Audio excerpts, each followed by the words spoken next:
So today is December 1st of 2025, and from now until maybe from now on, I'm going to try to make one video around every month talking about what I feel is going on with the market and Pokemon and the future outlook. So, just to begin with this month, right? As we all know, September of last year is kind of the turning point of the Pokemon market where we have a booming market even throughout the summer up until September, and then since September, yeah, the market suddenly shifts and people start selling more, and that caused like a domino effect, right? And until now, we are seeing around, I would say, 2 months and a little bit more of a downturn in the market. And I think this downturn is to be expected because uh, the market has been way too hot for way too long. But the fundamentals, what's important is that the fundamentals, in my opinion, is still there. So what do I mean? Us take a look. Let's take a look at a box like Chilling Rain. This is the best example I want to use to show what's kind of going on with the market. So let's look at the 1 year chart of this box. We can see that Chilling Rain 1 year ago. So what goes on in this market is that 1 year ago we have the release of Surging Sparks.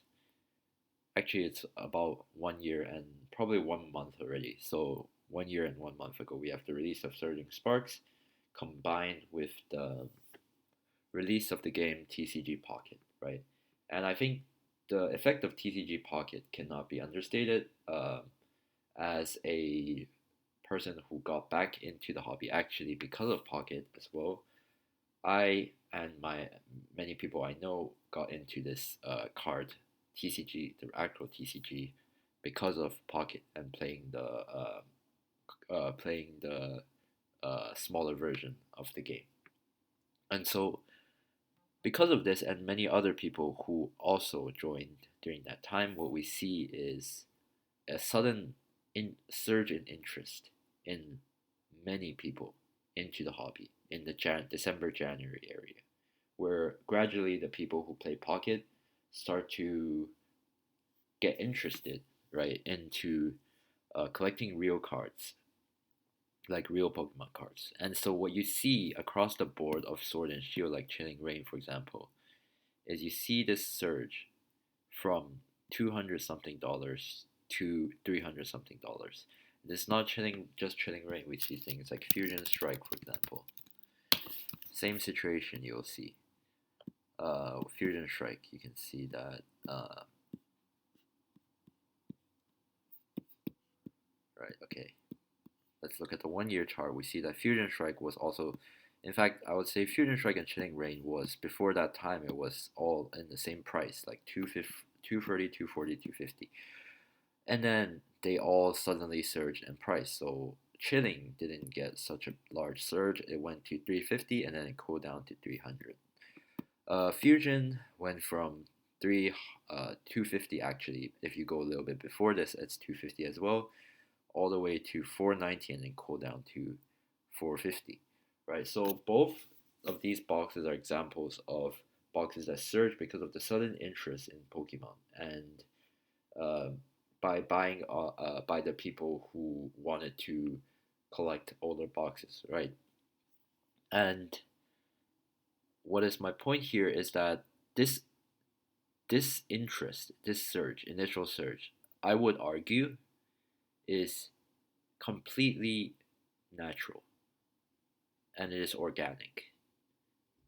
And the reason why I say this is because, in my opinion, is because there's so much new interest into Pokemon, and I would even think that the hobby has more than doubled between before December and after December, like around that time frame.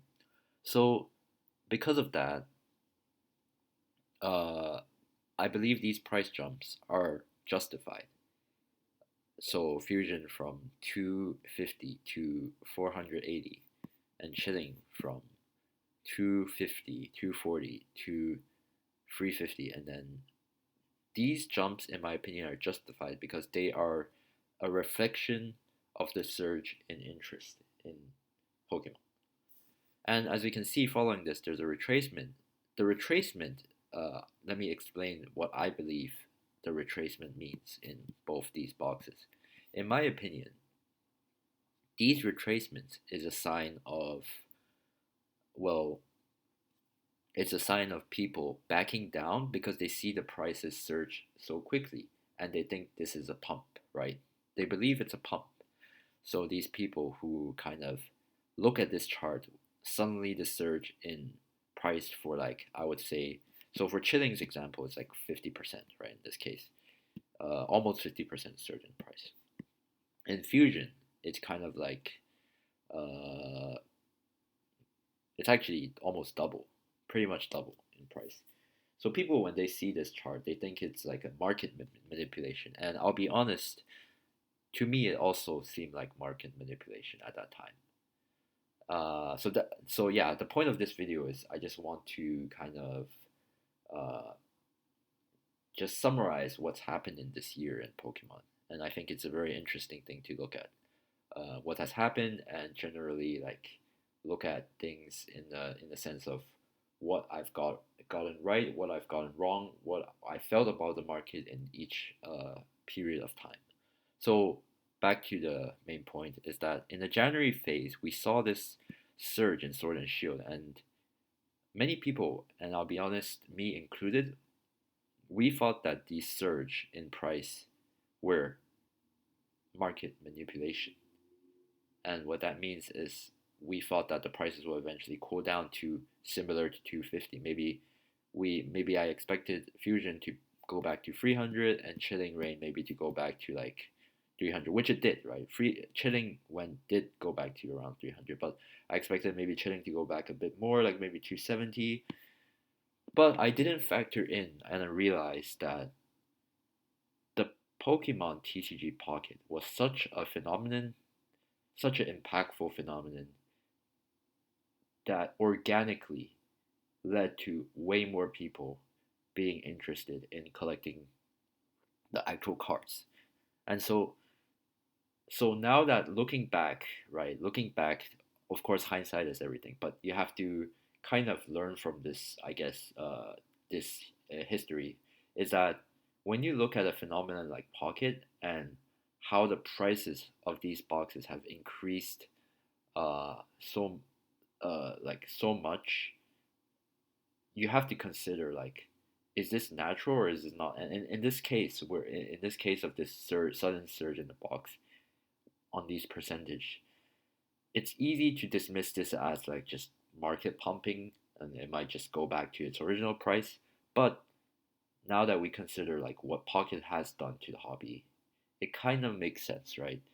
This price, like, it maybe it's not as straightforward as, oh, price increased by 60-70% must be a pump and dump. Maybe not that's not that obvious, but uh maybe it's not a pump and dump. Maybe not, it's not as simple as we think, right? Maybe it's actually genuine interest, right? Which i I kind of think that we reveal it is the case right now. There is truly much more interest in this hobby. Not, I'm not just saying like uh because of the money side of things, but genuine interest in collecting Pokemon cards. I believe there's a lot more right now than at the beginning of year. So that is a positive thing I will give to the hobby, and I think this is a great thing going forward. What's very interesting about this hobby, sorry, is I would say there's so much cards from so much eras, not just main sets, but also promos, rewards, cards from winning competitions or participating in them, cards from special events, and etc. There's so much cards that exist in different points in time to collect, and for every people to kind of feel uh, attached to the point I think that you know I think that the hobby retention in Pokemon is very good. It's naturally really good because as a collector myself, uh, I when I get in, I just find more and more cards that I want to collect, and I think it's really important, of course, to pace yourself to kind of slowly collect, um, all the cards that you start to discover, because otherwise you won't be able to afford anything. So that's the most important thing. But the good thing is that if you know how to do that, you're likely going to be in the hobby for a long, very long time. And that's the great thing about this hobby, and the fact that so many people got interested in it because of Pocket. I think this is a very positive thing for the foreseeable future and for the long-term future as well, because the retention is just so good, where you can discover all these cards from previous eras, from various events and such, that you can really uh, kind of get hooked into this thing for a long time. So that aside, I just want to say overall, this hobby has been growing a lot this year, and a lot of the price increase we are seeing now that they're retracing, right? I would say that it's actually not very likely that the prices ever go back to what we see in the mid 2024, because there's just so much new people interested. Of course, with the new set, it will depend on Pokemon Center, and I do think Pokemon Center will reprint most new sets to the ground, because why would they not take profit and make the hobby accessible to everyone? It doesn't make sense. But for the old sets, right, I do think they're relatively stable. So just going back to the point of this video, so in January, basically we see a pump, we can say like a quote unquote pump in all of the Sword and Shield boxes. So again, another example is Evolving Skies booster box. So let's take a look at that.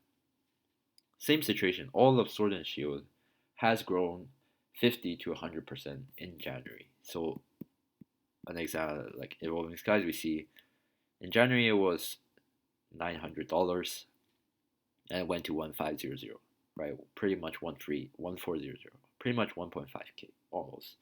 So something like Evolving Skies also grow like 50%, more than 50%, right? So every Sword and Shield box back then, like they just grew by 50 to 100% simply because they were boxes that people wanted to buy, new collectors who just came into the hobby. They started buying, or even just old collector who realized, oh, the hobby is hot again. They want to buy again. So it's totally natural in my opinion, and it's now that we hindsight look back, it is totally organic. Now, what can we learn from this, and how can we see more identify certain growth as organic in the future? Well, we know this time that Pocket, like what I didn't know, right, was that I underestimated the impact of Pocket, because as a person who also got back from Pocket, I kind of thought that maybe I wasn't aware of its effect. Like I wasn't aware of what was happening before Pocket, uh, and because I was in the middle of it, I joined in the middle of it.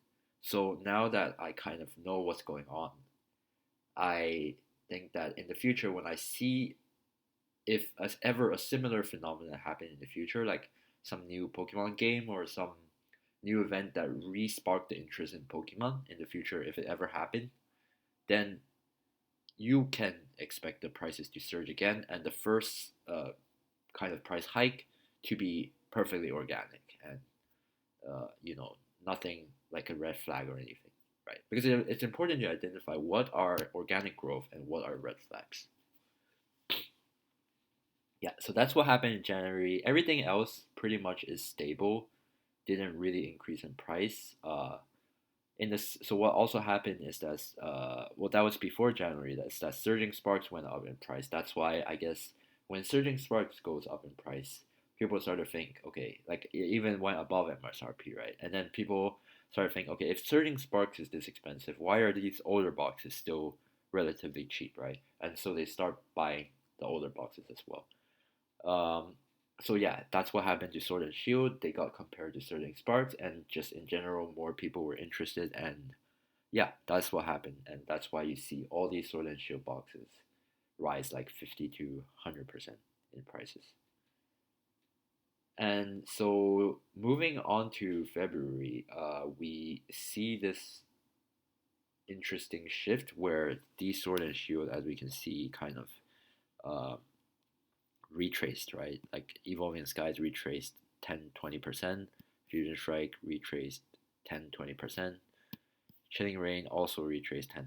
So all these Sword and Shield kind of retrace. And I think this retrace is healthy, but it is not really, it is, how do I say it? The retrace is reasonable, but it isn't, you didn't need it. It wasn't needed. The retrace was just the market's response to this sudden surge in price. The market being the people who held on to these boxes. They saw the price increase and they just want to cash out. And when you have this many people who want to cash out on their boxes, of course, what will happen to prices? It will decrease.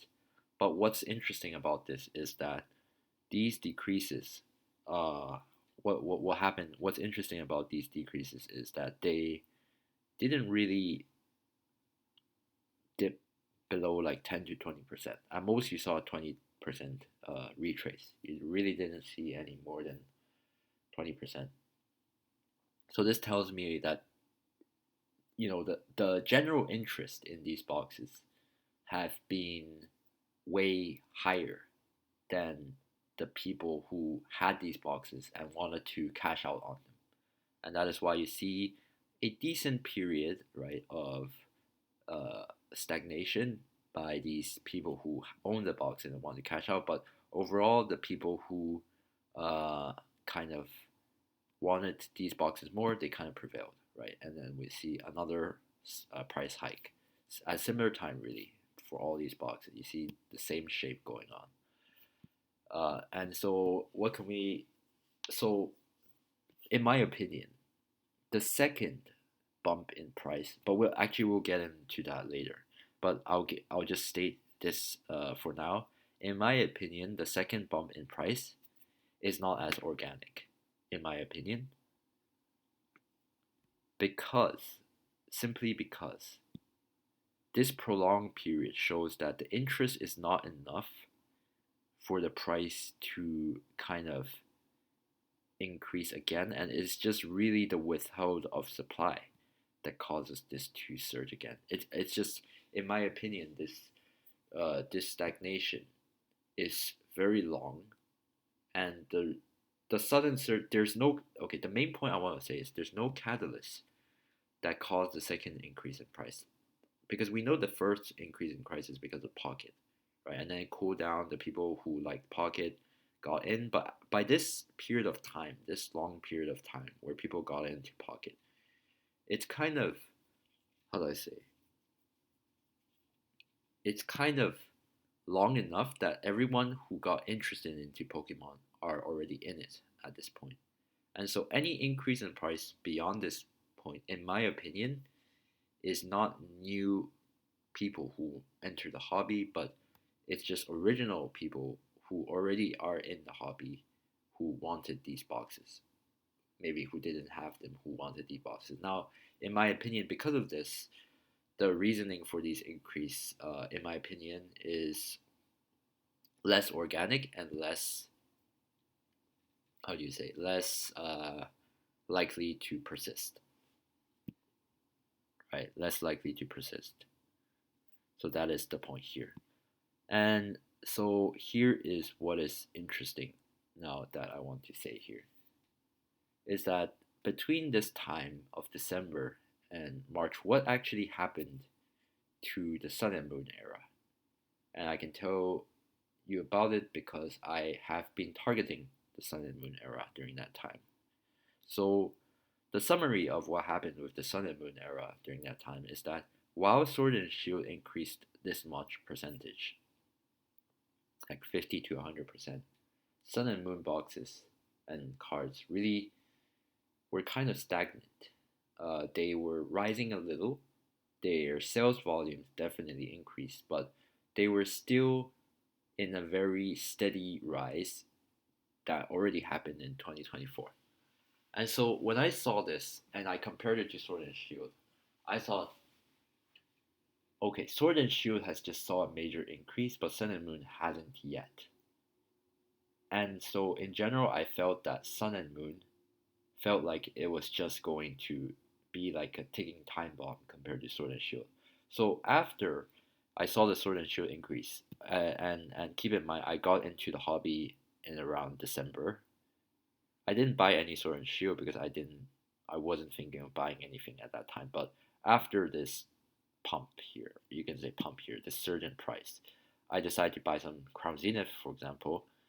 But I also decided I wanted to buy some Sun and Moon, right? So I decided to buy some Sun and Moon because I saw that their prices didn't suddenly increase that much.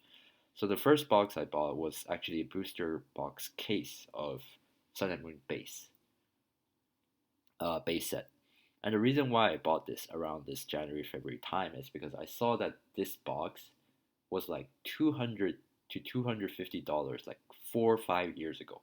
It was already this expensive, and and when I was buying it, considering to buy it, I saw that they were like 300 to 330 in TCG Player. So I wanted to consider buying one there, but then I also saw like there was actually case listing of Sun and Moon base in Steel City Collectibles. So that is a card shop, sports card shop mostly, but they had a Sun and Moon base set booster box case, and they sold it for $2,020. So that comes down to like 335 around a box.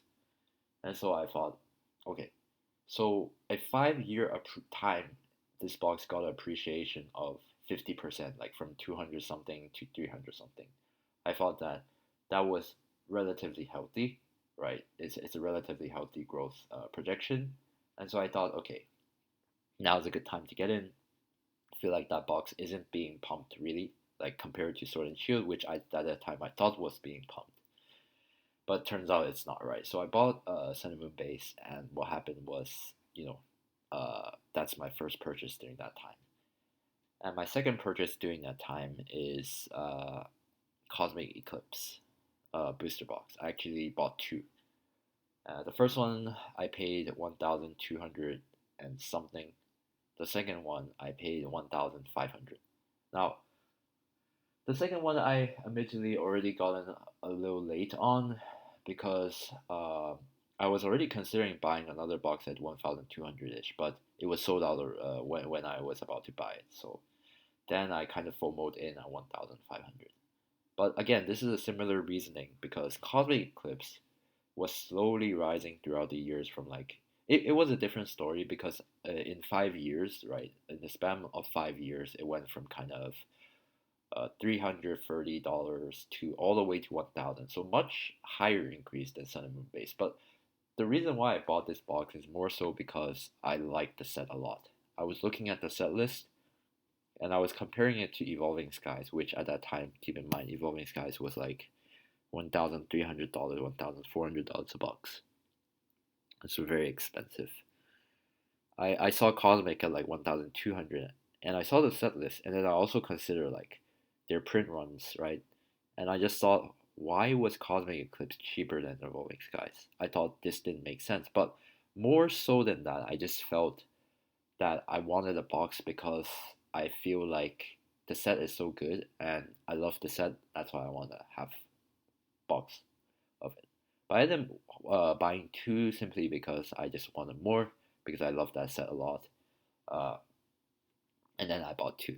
So back then I was kind of mixed in my decision. It was a big purchase, very expensive purchase, but I just felt okay. Like this box is really good, and even when it appreciates so much in 5 years, when you look at a box that appreciate from 330 to 1,000, and then me buying in at like 1,200. It kind of feels like a very unsustainable growth, but at the same time, I felt like it in the recent months, where we got this sudden pump, right? Like in Sword and Shield, sudden surge in price in Sword and Shield. This box didn't get a similar treatment because really it was just going from 1,000 to 1,200, right? Of course, my other box was 1,500, so yeah, I still bought more just simply because I wanted the set. But yeah, so overall, it's just because of that. But I have to say, I got really lucky there, and I never expected Cosmic Eclipse to grow this fast. But yeah, my point being, I wanted Cosmic Eclipse more so because I liked the set, not because I thought it was a good investment. Because to me, 330 to $1,000 in 5 years, that is growth, more growth than I'm comfortable with in terms of projecting future growth. Because when I look at a Pokemon box and I look at you know the box slowly being sealed and into people's collection and such, the supply decreasing, I expect boxes to grow 10 to 15% a year. But this 330 to 1,000 kind of growth, in my opinion, was in 5 years, it was quite a lot more than that. And I just didn't feel that comfortable. But I think overall, the reason why I bought it is, of course, just because I like the set so much that I just bought it. And yeah, the story of this is funny because I sold one in I think around June to July for 3,600. It was consigned to Probe Scene, and then I sold another one in a card show for $3,600 as well, um, around July as well. So yeah, I don't have Cosmic Eclipse anymore simply because when I could sell it for 3,600, I thought that was just too good of a price to pass on. Like, yes, I love the set, but that price is just too good to pass on. So that's why I did. I sold the box, even though I liked it so much.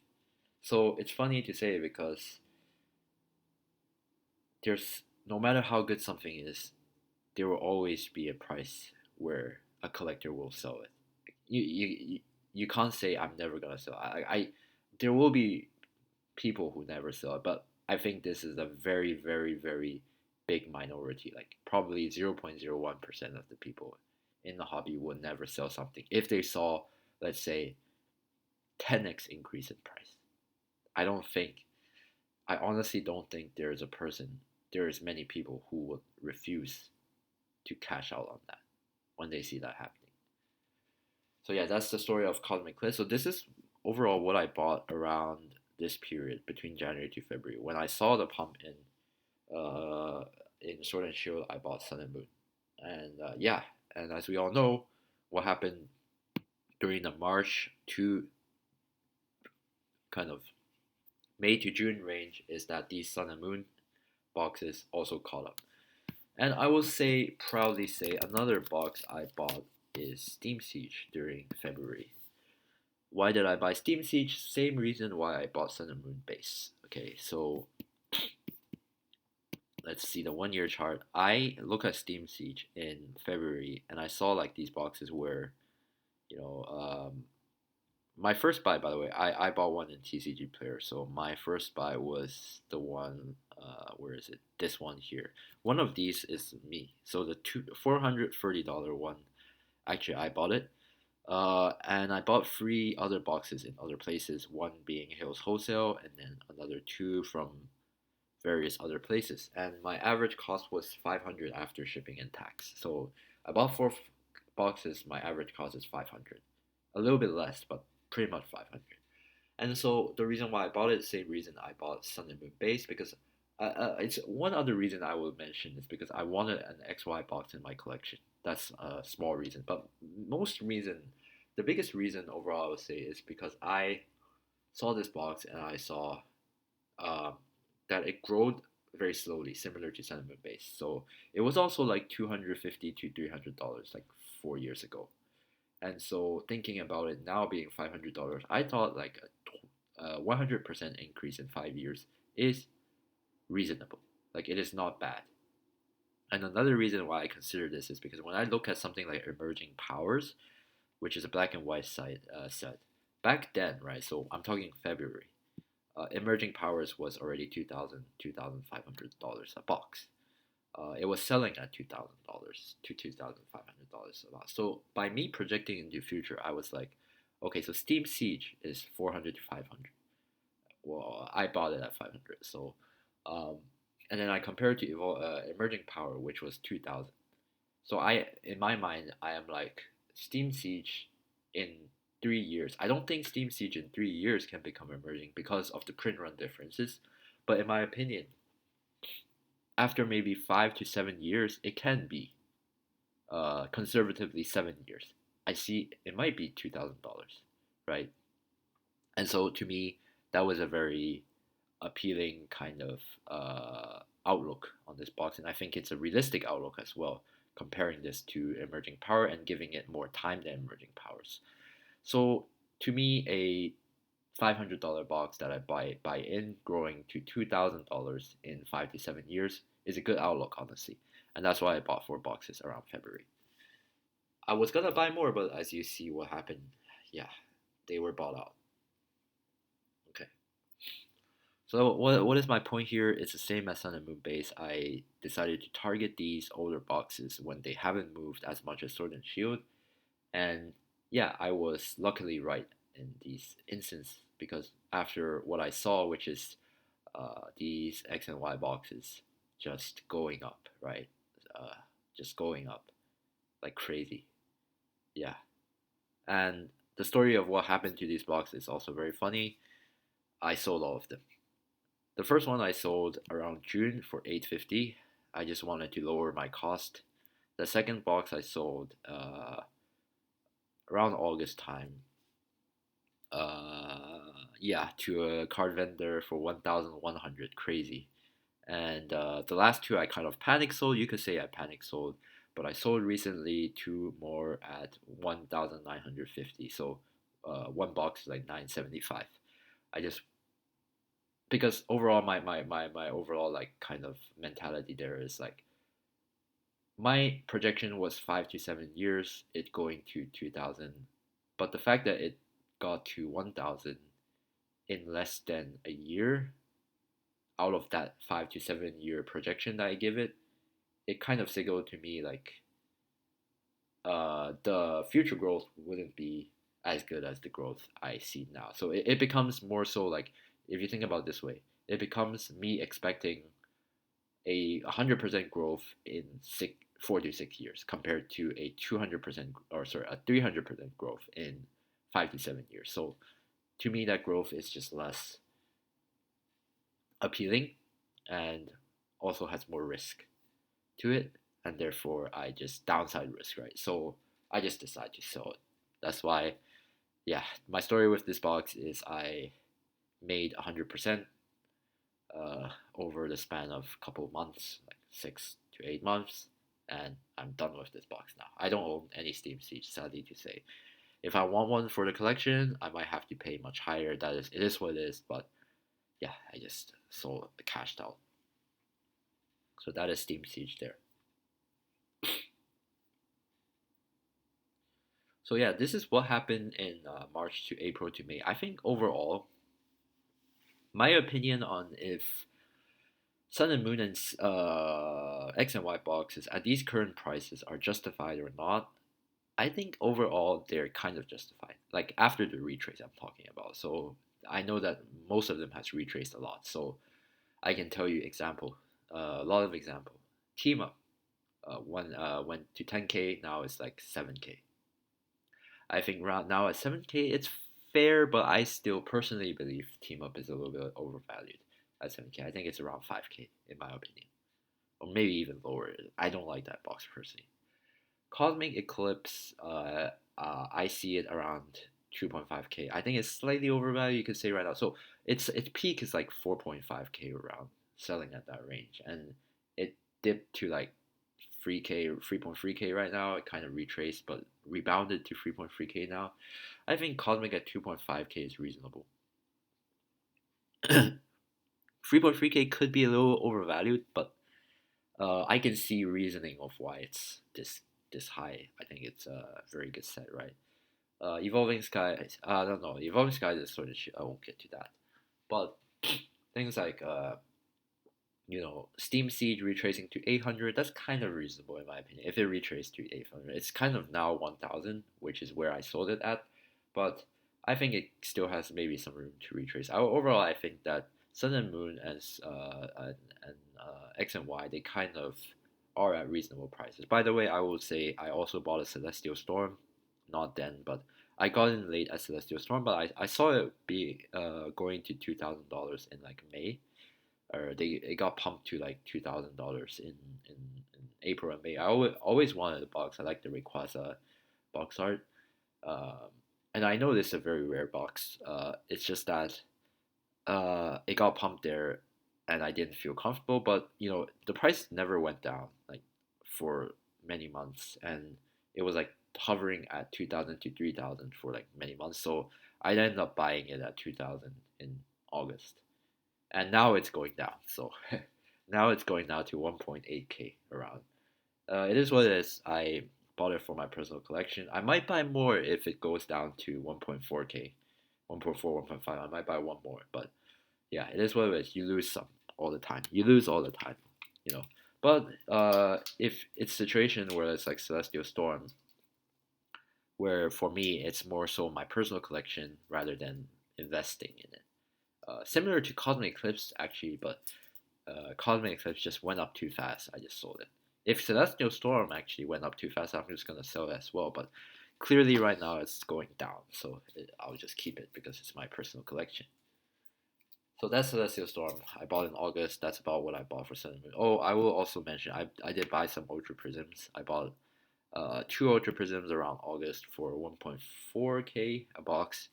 They're kind of stagnating there. It is what it is. But I bought one more because of these panic sellers. I also bought one more around 1 month ago for $1,050. So that was really good. Yeah, 1,050. Yeah. Uh, yeah, I also like Ultra Prism a lot. It's a trainer set. I think it will do long term, and I like trainer cards. Lily, really like the Lily full art personally. Yeah, so I wanted to have some boxes. It's also not very heavily printed, so I think that this is a reasonable price. That's why I keep buying, and I'm not gonna look to buy more unless it dips to like 1,000. I'll keep buying at 1,000, but I'm happy with three right now. Right now I have three. I don't see it retracing, but if it does ever dip below 1,000, I'll buy more. It's just how it is, and it's overall just because I like the set, and I think that it would do well. But overall, it's more so because I like the set. Yeah, so that's what's happened to Sun and Moon and XY. So they kind of surge up until August, and then after reaching their peak, they in August to September they retrace. And so the question now is like, are they still overvalued, or is it now correctly priced? And in my opinion, most of them is correctly priced simply because of, or maybe just slightly overvalued if not correctly priced, simply because they're so rare compared to Sword and Shield. And the way you know how they're so rare compared to Sword and Shield is just look at any sales website, eBay, TCG Player, whatever. See how many boxes are listed, Sword and Shield versus Sun and Moon. Like, if people wanted to cash out on Sun and Moon at these crazy prices, it would have happened already. But it is not happening, and the prices have been sustaining. You know, uh, yes, there's retrace, but it has more or less been sustaining, and there's still not a lot of boxes left. So in that and to that end, I just think that these Sun and Moon X and Y boxes, they're pretty okay at this price. Another way to look at it is through Pop Report, right? You look at Pop Report or Sun and Moon, X and Y compared to Sword and Shield, and you can considering the pull rates. After considering the pull rates, you will realize that you can estimate around for one Sun and Moon box, on average, there's probably 20 Sword and Shield box. So the relative rarity I would say is one to 15 or 1 to 20. And so if you kind of project it right out and say if the rarity is 15 to 20%, 20 times rarer, shouldn't the price be around 15 to 20 times higher?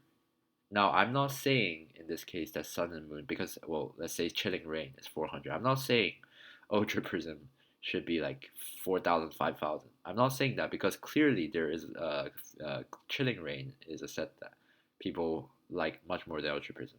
Or something like Brilliant Stars is clearly something people like more than something like Lost Thunder, right? Uh, but what I'm getting at more is that I think the fact that it's so much more rare, I think justifies these higher, substantially higher prices. Uh, and I think that the current prices now is justified because of how rare it is, right? Not because of how good the set is, but simply because how hard it is to get it and how little is out there comparatively to Sword and Shield. I'm not saying there's really not a lot, but comparatively, there is really not a lot. So that's Sun and Moon. And so what happened in June? Everything kind of people thought things would cool down, but it did cool down a little, but nothing really tanked in price. Things are really all like across the board. Everything is still kind of increasing in price slowly, you know. So that's June, July, August, all the way into the summer. And then after the summer, we saw this final boom go crazy in September, where we saw Chilling Reign, Future Triangle, everything just went through this recent spike. It's wild. This recent spike is crazy. Uh, yeah, everything just went up like crazy. Look, from 2,000 to 2,500. In my opinion, this is very unhealthy. I Because to me, this April to June period is already quite a little bit of unhealthiness too, in my opinion, because it's really just existing collectors thinking that things will rise in value. Because in my opinion, the first surge, we I think Chilling Reign shows it best. There's three bumps up. The first bump up reflects when the new people come into the market and they want to buy stuff that they missed out on, or such reasons, right? The new people are introduced into the market. The second surge is half and half. It's kind of some collectors who want to get the stuff that they haven't had before, but some of it is also because of people who kind of are speculating that they will or buying things out. Some suspicious things going on in the second bump up. But in my opinion, the third bump up is clearly, in my opinion, a buyout kind of expectation. Kind of, it's not fundamentals. It is just feelings. And I think some of it is just because of some people who think summer is over and they expect that since the price hasn't really dipped, they think that the market's gonna boom again, and it did boom after the summer. So it did happen, but it is you have to ask the question: is it just new people getting in? And because in my opinion, at this point in time, most of the people, I would say, 90% of the people who are interested in the hobby are already in it. Current people who are interested are already in it, and the rest of them is just really the people who buy at this point is just really people who are expecting another leg up, like another pump, right? And it did happen for a bit. So yeah, so this is what happened in August. Now, what is the thing that I'm trying to say? So basically, this not only happened to Sword and Shield, it also happened to Sun and Moon, but actually to a lesser degree in Sun and Moon. Sun and Moon kind of got pumped up to its all-time high in like June, July. After August, it already started cooling down. So, when things go too high, of course there will be selling pressure and people want to cash out, right? So, I think the Sun and Moon X and Y cash out has already happened for a couple of months, more longer than Sword and Shield, but Sword and Shield is happening as we speak, and it's kind of going back down to its original prices. So yeah, this is what happened overall. And now because we see this, I think that one interesting point about this is that the market is already showing signs of weakness in around July, August time. But it's only towards these older sets. It's kind of like reaching its all-time high and not really increasing anymore. So there's already sign of kind of market weakness in like late summer. But people don't notice this. Most people don't notice it simply because they are more focused towards the newer sets, which are still really expensive, like absurdly expensive, and Sword and Shield as well, which hasn't really lost value. And so these people who most people who are focused on that really didn't see any weakness in the market, and so that is why they didn't really consider any sign of downturn in August time, but it's already happening. But when people, the majority of people saw kind of stagnation in late September to October in Scarlet and Violet, as well as Sword and Shield, you know, so in October you see this peak and then kind of going down, right? What really this tells, like when most people see this is when the market downturn really starts. Because remember, market downturns are like a chain effect. If only a few people believe there's a downturn, it's not going to happen. But if the majority of the people see a downturn or a peak and stagnation, that downturn is way more likely to happen.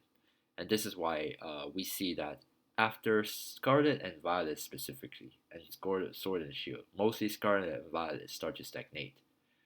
That is when you see most of the prices starting crashing, and it is a chain effect. Everything started crashing. Now, uh, up until where we are right now. So just to finish off with this discussion, I will talk about where prices are now and do I think that we have reached the bottom or is it still going to go continue? So here is my belief. I see that Scarlet and Violet is in a risky territory. Uh, they have seen a correction of 20 to 30%, but they are the most risky still. Even though they have seen a lot of correction, they are still the most risky simply because some even see 50%. I think Paldea Fates saw like a 50% correction. But even then, I would not be buying Scarlet and Violet. Not because I don't want to buy the dip. It is more so because Pokemon can still reprint, and they have still a lot of financial incentive to reprint Scarlet and Violet. Simply because they can, because it's still in rotation, as well as the fact that they want to make these new products accessible to the common people so that they can have better retention, right? So they have all the financial motivation to reprint Scarlet and Violet, and so I believe a lot of the sets can go below MSRP. Okay, that's my belief in Scarlet and Violet, and so I would hold off on Scarlet and Violet right now. But do I believe Sword and Shield right now is a good buy? I think that some sets are getting very close to being a good buy, or even good to start buying a little off. And let me go into what I mean by this. So one example is today, Chilling Reign. It is 480, but there was an opportunity today, a whole day, to buy Chilling Reign for $400. And keep in mind, today it's already over, but there was a TCG player sale for Sword and Shield for across the board. So you could have bought Chilling Reign today for $400, and I did buy one. So you could buy a Chilling Reign box for $400, and because of the 10% cashback, it's actually $360. Very good deal. And why do I think it's a decent buy right now? To kind of slowly get some more exposure is because just like Scarlet and Violet, Sword and Shield has also corrected 20 to 30%. But the difference is what has changed? What fundamentally has changed with the box? You have to ask.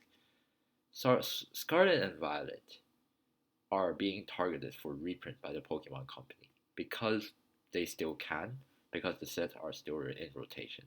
But nothing has changed with Sword and Shield. They remain out of print. So the boxes that exist around the market are still the only ones that will ever be existing, right? So you'll never see more boxes of Sword and Shield, really. And so when I see prices go down back to like just a little bit more than their first leg up, the first leg up is like 350. I think if you think this price of 350 is reasonable, then wouldn't this 360 be a really good buy as well? So you have to ask. Even I would even go on to say, wouldn't 400 for Chilling Reign be not a bad buy as well? 400 to 450, wouldn't it not be that bad either? I don't think it's that bad, considering it has reached a high of 570, 580. When you have an opportunity to buy something out of print for 30% off, I think you should consider, in my opinion, I am considering it because it is fundamentally nothing has changed. It is just that the public sentiment has lost. The public has lost confidence because they don't see it going up anymore. And so many people start to sell, right? Because they don't see it going up anymore and they just think it's over. Everything is over. And so in reality, nothing has changed. The boxes still have the same chase cards. The boxes, what's out there is just still whatever is out there, right? And you'll never see these boxes reprinted again. Why is it going down 30%? It's like a sale. To me, it's like a sale. So that's why I bought some. I generally don't think it's a good buy around here, but sometimes maybe I generally don't think so. So for example, let's say Fusion Strike. I don't think it dipped enough. I think I would want to buy it at like here. I would consider buying somewhere like here 730 maybe. Right now it's getting close. It's getting close. 800. It's getting close, but it's not quite there yet, in my opinion, for Fusion Strike. But more so for Fusion Strike, I just personally think that it's just too expensive. Like, a Sword and Shield set that is much more printed than Sun and Moon era. That is even at $800, 750. I still think it's a little too expensive. I would like to buy Fusion Strike at around 500 to 600. I know it's not possible because there's many people who love Fusion Strike, but me personally, I don't like it that much. I think Chilling Reign is an equal set to Fusion Strike in terms of set quality and everything about the set. I just think that Fusion Strike just has these stronger top chases, but I think Chilling Reign has more chases, more beautiful art. So I just see Fusion Strike as kind of should be equal to price as Chilling Reign. So that's why I don't buy Fusion Strike. But my point is right now is a good time to look into maybe Sword and Shield. It's getting very close personally to look into Sword and Shield and Sun and Moon. Yeah, so that's overall the summary. And so what can we expect going forward? I think what I expect going forward is uh, SV sets, the newer ones, like the H block. I think no, the block basically the block after Paradox Rift and Paldean Fates. Paldean Fates is clearly going to get reprinted this holiday season, so it's a good buying opportunity. Uh, Everything after Paldean Fates, like yeah, they have a chance of being reprinted. Everything after Paldean Fates, and they could just reprint everything. There is total financial incentive to do that. Um, and let me think. So yeah, I mean the riskiest are the blocks after Prismatic. but also prismatic because Pokemon knows that prismatic is free money, right? They'll keep reprinting it. But I think the prismatic and everything that's coming after it, so Journey, Destin, everything after is the most dangerous. You have to be most careful with those at the current prices. And those are the ones that I will be waiting 12 to 18 months to buy. Like I will not be buying right now. Simply because I think that when reprint hits, that is the time you buy. Because I think that there's a very high likelihood we will see reprints of sets in these blocks, in that particular block. It will be far more unlikely to not see a reprint. So that's why I will be waiting for that first reprint to hit, and whatever the price ends up being after that reprint, I think that's a good time to buy. Right now, I just think the price are kind of inflated. Just overall, my point is you want to let Pokemon catch up before you want to let the market heal before you actually buy. Because right now, Pokemon is we can see Pokemon is able to kind of catch up and is still in the process. So, yeah. But regarding older sets, I think that right now is not a bad time to buy because personally, I think this is sort of just a repeat of what happened in the COVID era, where the older sets like Sun and Moon X and Y back then didn't really drop in price or correct after too much, but like the newer sets, they corrected more because of reprints. So I think the older sets, they have already seen a correction. The prices, a lot of them, in my opinion, Sword and Shield is still very high.